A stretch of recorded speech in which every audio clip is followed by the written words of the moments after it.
What would you do if your own mother told you your child's funeral mattered less than your brother's pool party? I'm Abigail. I'm 29 years old. And the day I buried my daughter alone while my parents sipped champagne 3 miles away was the day something inside me shattered. But if I'm being honest, that fracture started long before the funeral, long before I became a mother, long before I was even old enough to understand why I always felt second. My brother Jason, now 32, was the golden child from the day he was born. You could see it in the way our parents beamed when he entered a room. Margaret and Richard, our parents, were the kind of suburban couple who loved appearances, polished Christmas cards, and bragging rights at the country club. Jason made that easy for them. Captain of the middle school soccer team, average student with a killer smile, future marketing genius, according to my dad. Me, I was the invisible sibling with straight A's and a quiet voice. I remember getting accepted into the honors program in 5th grade. I'd come home, certificate in hand, heart pounding with excitement. "That's nice, Abby," my mom said while flipping through a Pottery Barn catalog. "Jason, tell us about your game this weekend." And that's how it was always. Jason gets a backyard party for scoring a goal. I get a pat on the head and a good job if they remember. His mediocre is celebrated. My excellence is expected. His setbacks are softened with support. Mine are brushed aside with "you'll figure it out." By high school, I stopped fighting for their attention. I poured myself into books, into the science club, into friends who noticed when I wasn't okay. I learned early that my achievements were for me, not for them. Then in my sophomore year of college, I met Michael. I didn't believe in love at first sight until I saw how his family treated him. They remembered birthdays. They hugged without hesitation. They cheered for small things. At first, I thought they were performing for me, putting on a show. But no, this was just who they were. Real present kind. It made me nervous. When Michael introduced me to his parents, I braced for judgment. Instead, his mom hugged me like we'd known each other for years. His dad asked questions about my classes and actually listened to the answers. They didn't talk about Jason once. Michael and I got married 3 years ago. We were both 27. He's an architectural engineer. I'm a pediatric nurse. We bought a small home about 40 minutes from my parents and just under an hour from his. The distance. That was intentional. I never said it out loud, but I needed space. I needed to breathe in a home that didn't revolve around Jason's every whim. When I told my parents we were expecting a baby, their reaction was predictably underwhelming. "Oh, that's nice," my mom said. "Did Jason tell you he might get promoted?" That was her follow-up. In contrast, Michael's parents practically exploded with joy. They immediately began planning the baby shower, asked about nursery themes, sent parenting books, meal prep ideas, and weekly check-ins just to make sure I felt supported. The difference was staggering. Still, I tried. I sent my parents the ultrasound. No response for 2 days. Eventually, a thumbs-up emoji from my mother. That was it. They came to the baby shower, but only because Michael's parents were hosting it, and their absence would have raised questions. While everyone else celebrated, they chatted about Jason's latest vacation to the Bahamas and his new girlfriend, Stephanie, a pharmaceutical sales rep they'd already decided was marriage material. When Jason bought his luxury condo, our parents helped with the down payment. When I mentioned the mountain of student loans, Michael and I were chipping away at my mother, waved me off. "Jason has a more expensive lifestyle to maintain," she said. "You two are more practical people." Practical. Translation not worth spoiling. Still, I pushed forward. I decorated the nursery myself, painted the walls soft yellow with woodland animals, folded baby clothes on my lunch breaks, and when Emily was born on a snowy January morning, my entire world tilted on its axis. She had Michael's dark hair and my pale blue eyes. She was tiny, perfect, radiant, the kind of baby who smiled with her whole body. Michael's parents were at the hospital within hours, tears in their eyes, arms full of flowers and gifts. My parents came the next day. They stayed exactly 45 minutes, then left because my mom had a hair appointment she couldn't reschedule. I remember standing at the window, holding Emily as they drove off. My mother hadn't even kissed her goodbye. Michael saw it in my face. "They just don't know how to show love," he said gently. But I wasn't sure that was true. They showed love to Jason. Lavishly. Repeatedly. I just wasn't the recipient. Still, I wanted Emily to know all her family. I sent weekly updates, videos of her smiling, her first laugh, her first time rolling over. Sometimes I'd get a like or a heart emoji in return. Other times, nothing at all. Michael's parents, meanwhile, created a special photo album just for Emily. They came every week. Sometimes they brought dinner so we could nap. Sometimes they just came to hold her and rock her to sleep. They whispered to her like she was the most important person in the world, and she was to us. 2 months before Emily died, Jason announced his engagement. Our parents went into full wedding planning mode. Venue tours, menu tastings, guest list debates. My mother called me daily not to ask about Emily, but to update me on shrimp cocktail options. Emily's church dedication had been scheduled for the same weekend as the engagement party. My parents had already RSVP'd yes to the dedication. When I gently reminded my mother of the conflict, she didn't even pause. "Oh, we'll have to miss the baby thing. This is Jason's engagement, Abby. That's a once-in-a-lifetime event." I wanted to scream, "So is this. So is every milestone in a baby's life, especially a baby who—" But I didn't.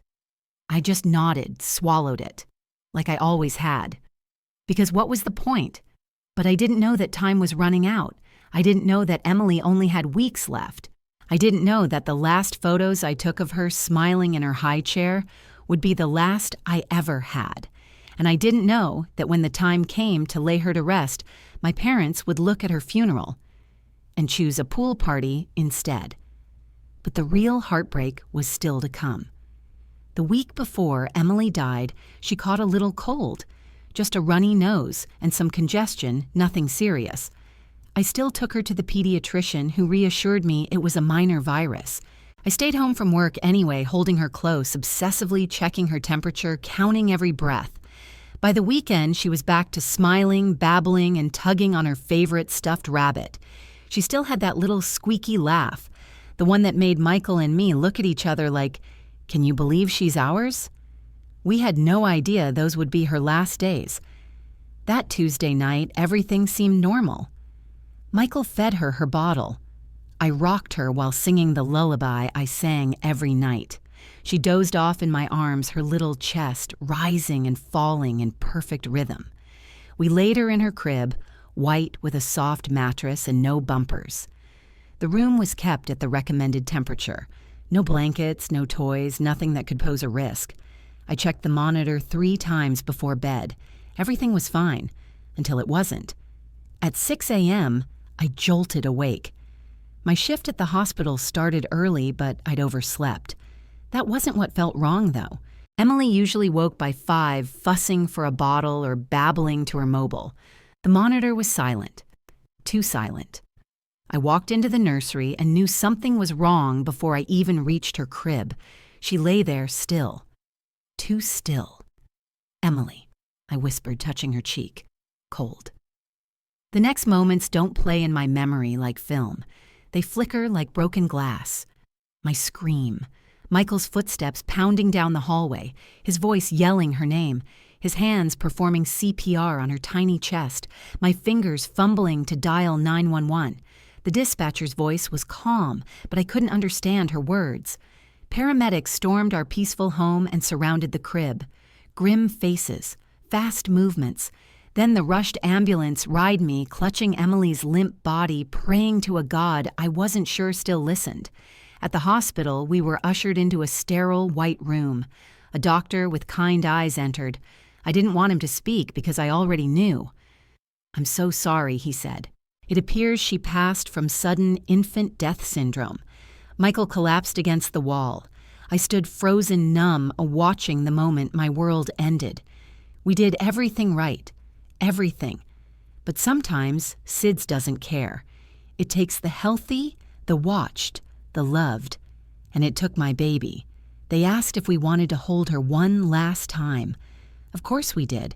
We cradled her for hours, memorizing her face, her lashes, her little lips, kissing her cold hands, whispering apologies we'd never stop saying.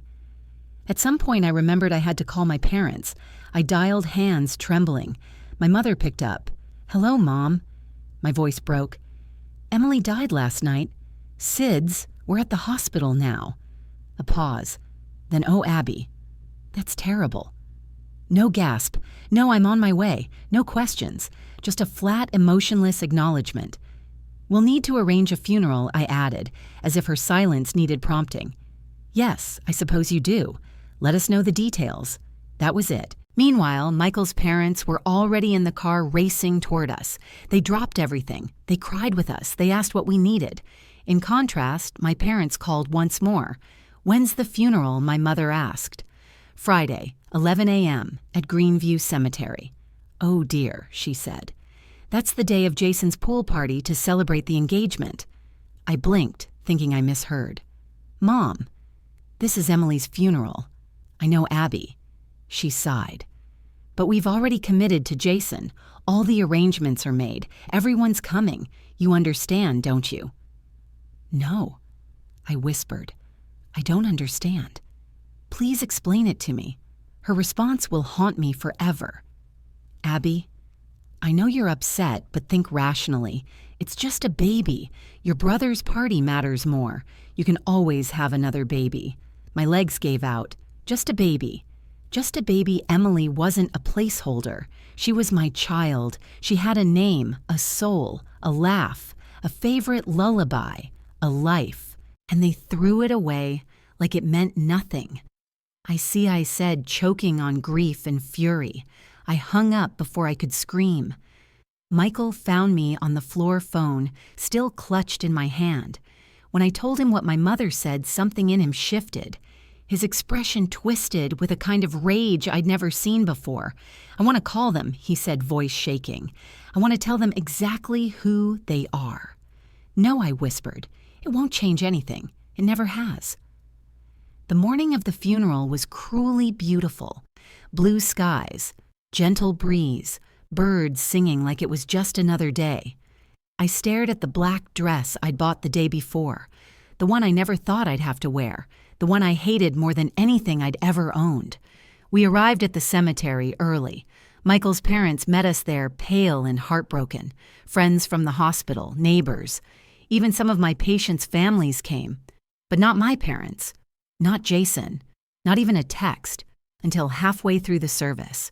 I felt the vibration in my purse. Later, I checked my phone. Jason had posted pool party photos to Instagram. Champagne, floating candles. My mother in a wide-brimmed hat smiling. My father laughing with Jason's friends. All while I stood beside a tiny white casket burying my daughter.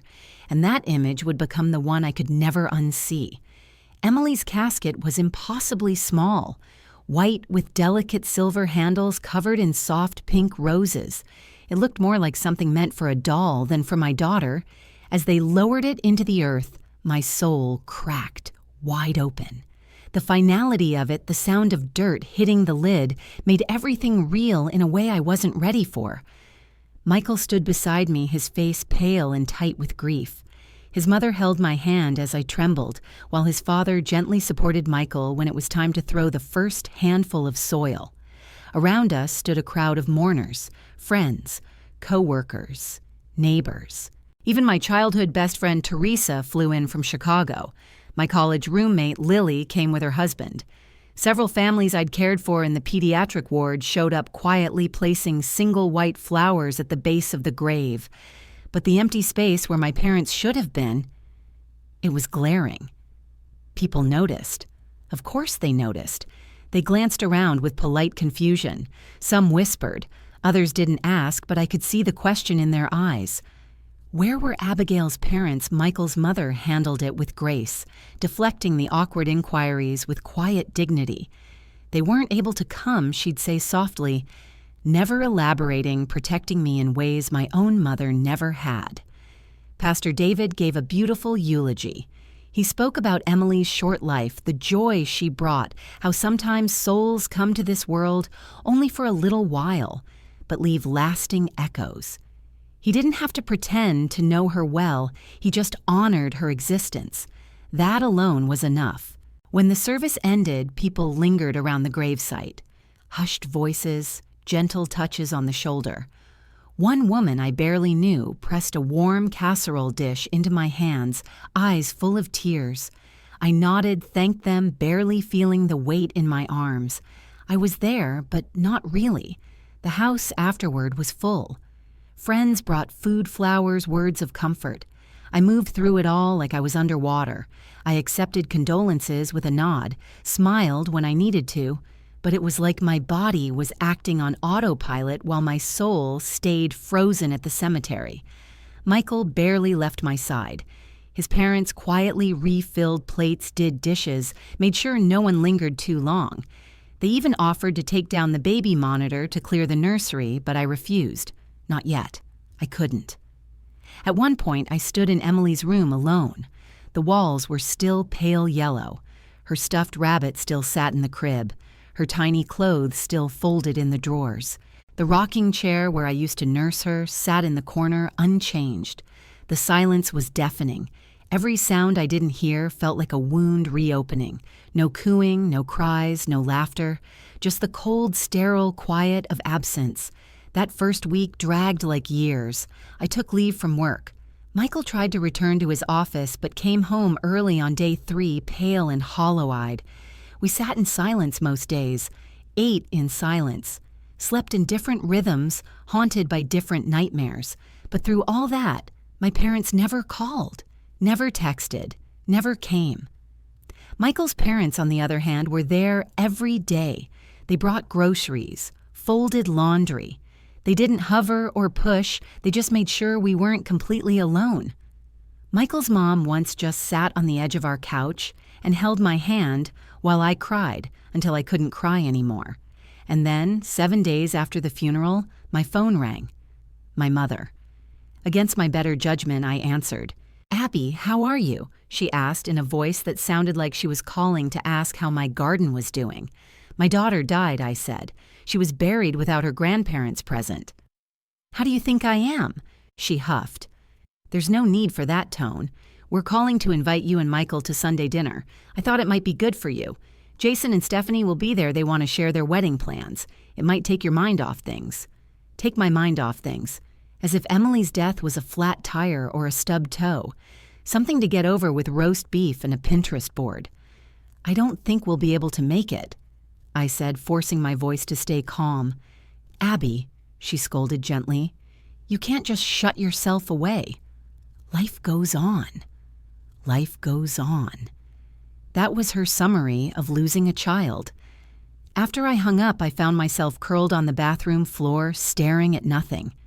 Michael found me like that. When I told him what she'd said, his fists clenched so hard his knuckles turned white. "They can't be serious," he whispered. "They are," I said bitterly. "They absolutely are. And I still don't know why, but I went." 2 weeks after Emily's funeral, we showed up at my parents' house. I needed to see their faces. I needed to know if they'd pretend like nothing happened. And they did. My mother greeted us at the door with air kisses, careful not to smudge her lipstick. My father barely looked up from his newspaper. Jason and Stephanie were on the couch flipping through wedding magazines. No one mentioned Emily. No one asked how we were doing. My mom bustled around the kitchen while Jason launched into a monologue about signature cocktails and honeymoon destinations. My parents nodded, enraptured. The photo on the mantel had been updated. Jason and Stephanie arm in arm at the pool party, the same day as the funeral.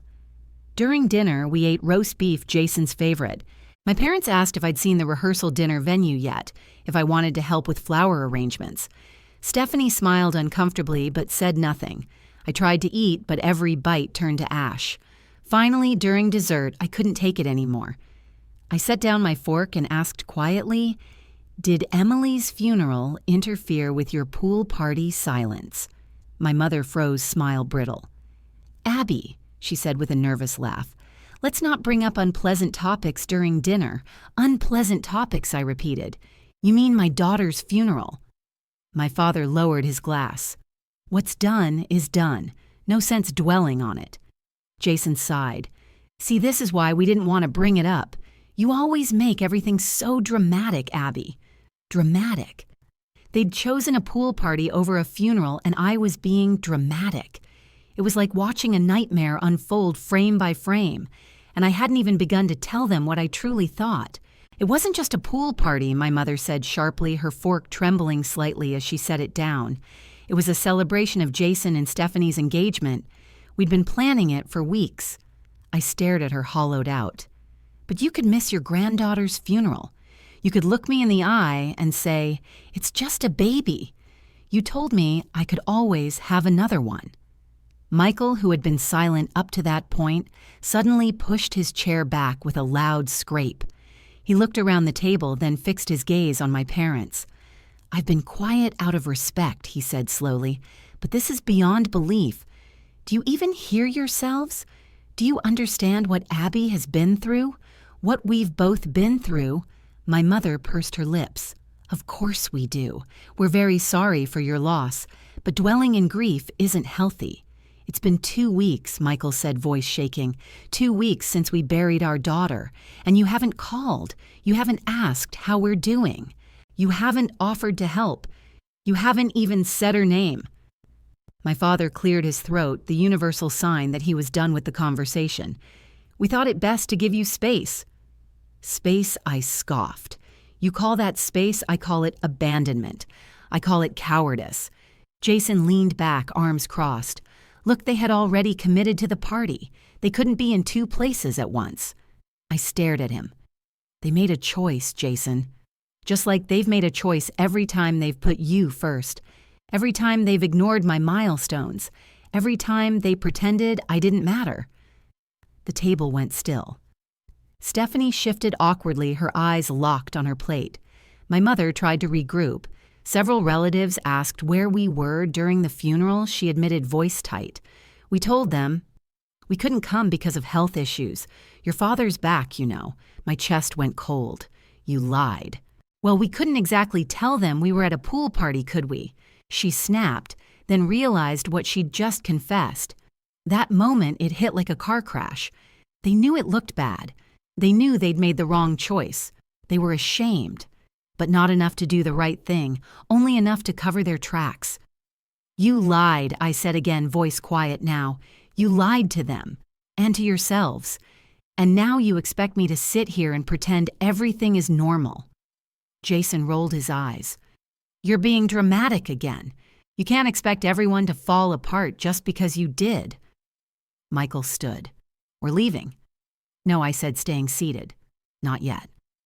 I looked around that perfectly staged dining room, the photo of Jason and Stephanie on the mantel, the napkin rings my mother always polished for guests. This house, this life was built on appearances, on pretending. "I'm done pretending," I said. "I'm done being the quiet daughter who accepts crumbs while Jason gets the feast." My mother reached for her wine glass, hand trembling. "Abby, please, this isn't helping anyone." "Oh, it's helping me," I said. "It's helping me finally understand who you are, who you've always been." We left that night without finishing dessert. In the car, Michael reached over and took my hand. I was crying, but not just from grief. I was crying from clarity, the kind that changes everything. Over the next few weeks, our home was a quiet cocoon of sadness. Michael and I were barely functioning. The silence of Emily's nursery still felt unbearable. We started seeing a grief counselor, Dr. Patrice. She was calm, grounded, and kind, the kind of person who could sit with pain without trying to fix it too fast. During our 3rd session, she gently asked Abigail, "Have you always felt your parents favored your brother?" That one question opened the floodgates. I told her everything: Jason's birthday parties that eclipsed mine, the college fund that was bigger for him, the emotional labor I always carried while they coddled him. I told her about the time they missed my recital because Jason had soccer, the time they made me take the bus to my high school graduation because they were out of town for Jason's summer internship dinner. It was like vomiting up years of swallowed disappointment. Dr. Patrice nodded quietly, occasionally writing. Then she said the words I'd never heard spoken aloud, This sounds like a classic golden child scapegoat dynamic. You've been expected to minimize your needs to keep the family's structure in balance. I blinked. So it wasn't all in my head. No, she said softly. It was in your family. Week after week, I laid bare my childhood, my marriage, my grief. Eventually, I asked her, what do I do with this? How do I move forward? That depends, she replied. Some people maintain limited contact with firm boundaries. Others walk away. What feels right to you? I thought about it for a long time. About my parents' smiling faces in those Instagram photos, about their lie to the family, about the silence after Emily died. I need them to understand, I said finally, to feel what I felt, not out of revenge, but so they never rewrite history, so they can't pretend they were supportive when they weren't. And if they can't or won't acknowledge that I looked at her finally steady, then I'll have my answer. That night, I told Michael what I was planning. I don't want revenge, I said. I want acknowledgement. I want the truth spoken out loud. I want them to face what they did. Because Emily mattered, and I refused to let them erase her. He pulled me into his arms. Whatever you decide, he whispered, I'm with you. And from that moment, I stopped grieving in silence and started preparing to speak the truth. The invitation to Jason's engagement party arrived in a thick cream envelope, gold-embossed lettering announcing the date, time, and venue. My mother's touch was all over it, elegant, excessive, and oblivious. I didn't hesitate. I texted a single line in response, Michael and I won't be attending, still grieving our daughter's death. The reaction was immediate. My mother called first, her voice falsely sweet. Abby, you can't miss Jason's engagement party. Family needs to stick together during these moments. Family needed to stick together at Emily's funeral, too, I replied evenly. That's different, she said, brushing it off. This is a happy occasion. It's time you start moving on. I hung up. Next came my father. His message was the same, just with more authority and less warmth. Abigail, it's been long enough. Your mother is worried about you. We want you at the party. Then Jason.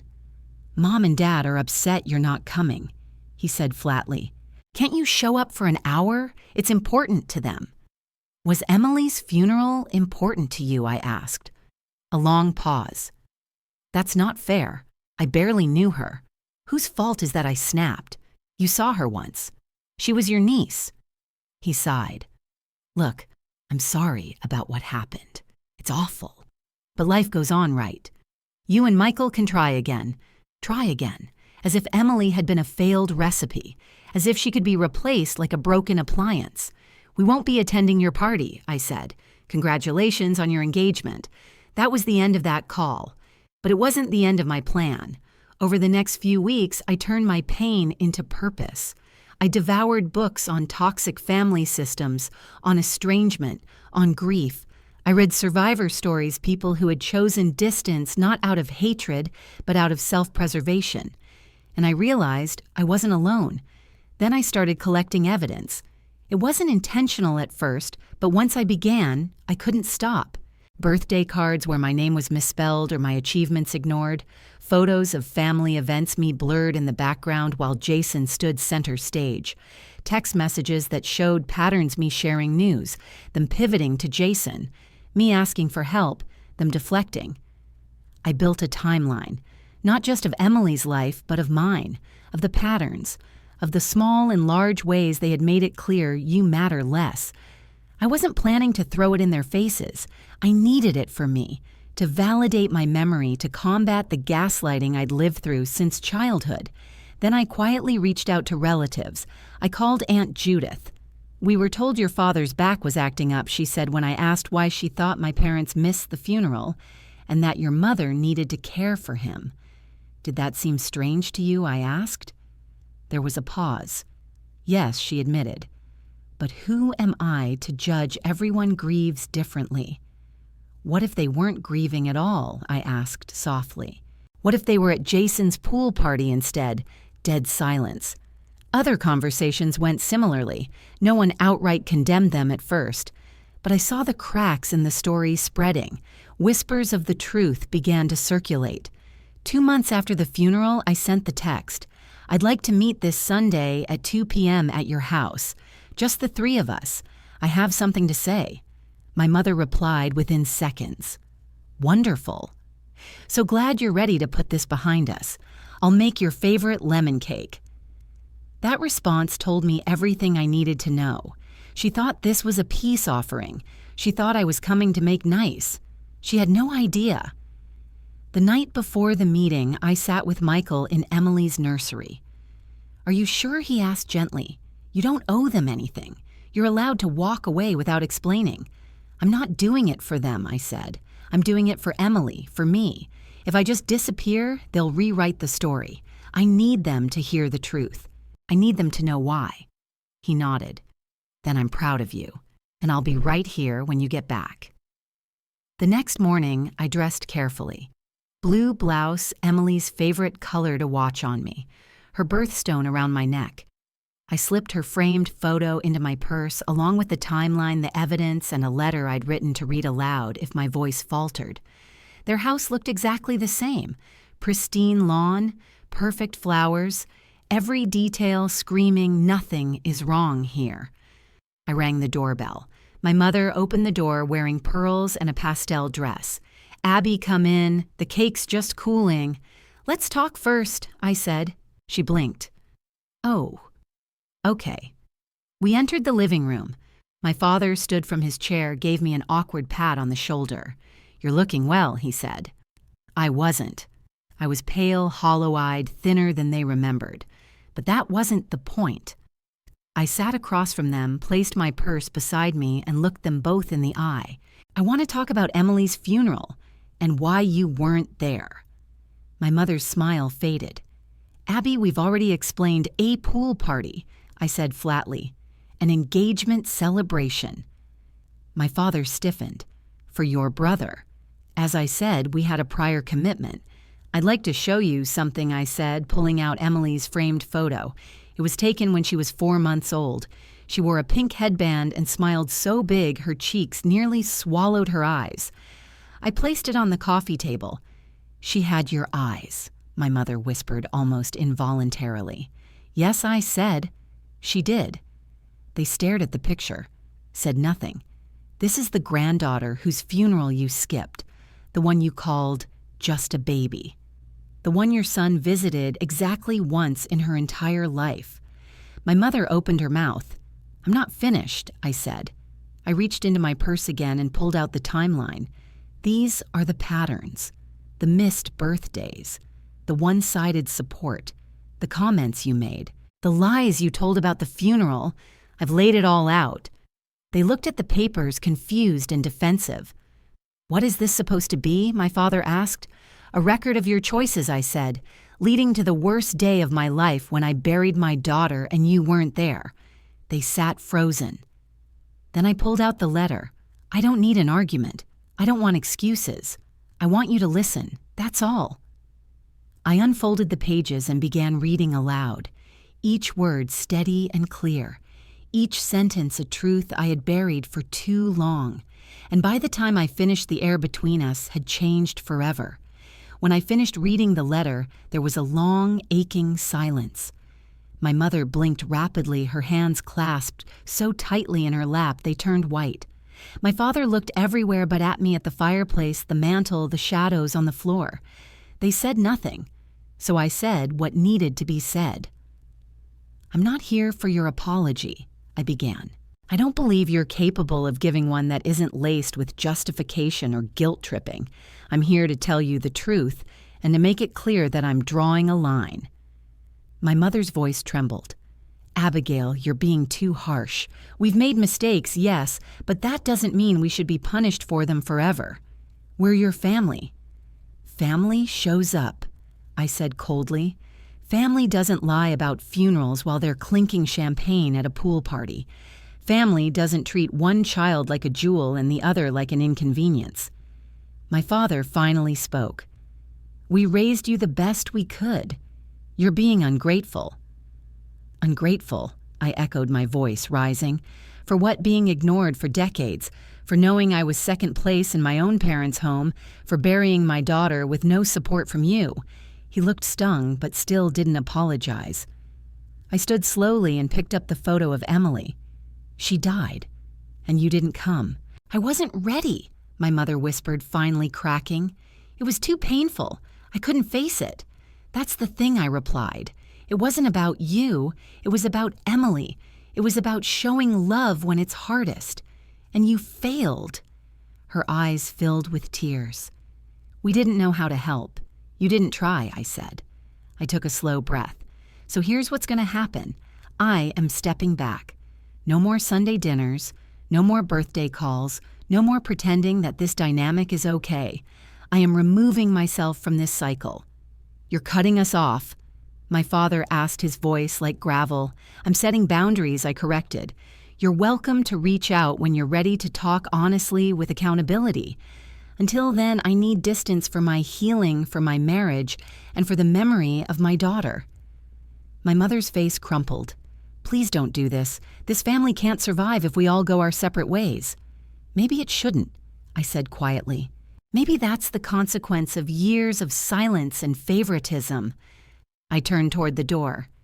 You'll regret this one day my father called after me. You'll look back and wish you had stayed connected. I paused, hand on the doorknob.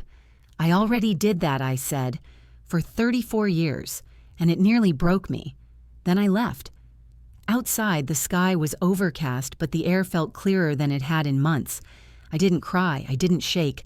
I just walked to the car where Michael was waiting. He took one look at me and asked, "How do you feel?" I exhaled, like I finally said goodbye to something I should have let go a long time ago.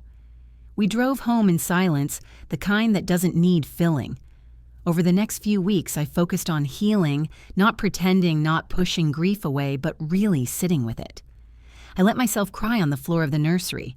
I wrote letters to Emily that I never planned to send. I joined a support group for mothers who had lost children, and for the first time, I didn't feel alone. One afternoon, I got a message from my Aunt Judith. I heard what happened.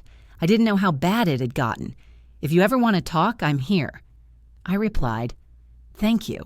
That means more than you know." Then slowly, other relatives reached out too. A cousin sent flowers. An old family friend wrote a card. "I'm sorry I wasn't at the funeral. I didn't know. I thought your parents were sick." The truth was spreading not out of revenge, but out of light, out of honesty, and with it came a shift. Michael and I decided to make changes. We turned Emily's nursery into a memorial space, not to freeze our grief, but to honor her. We planted a cherry blossom tree in the backyard right outside the kitchen window. In spring, it would bloom for her. I started painting again, something I hadn't done since college. Grief had stripped me raw, but it had also cleared away all the noise. And from that silence, something real began to grow. My parents didn't call. Jason didn't text. But I didn't expect them to. I had said my truth, and I had left the door open, but only if they came with humility and accountability. One afternoon, I found myself standing in front of a canvas painting, a scene of Emily asleep on my chest.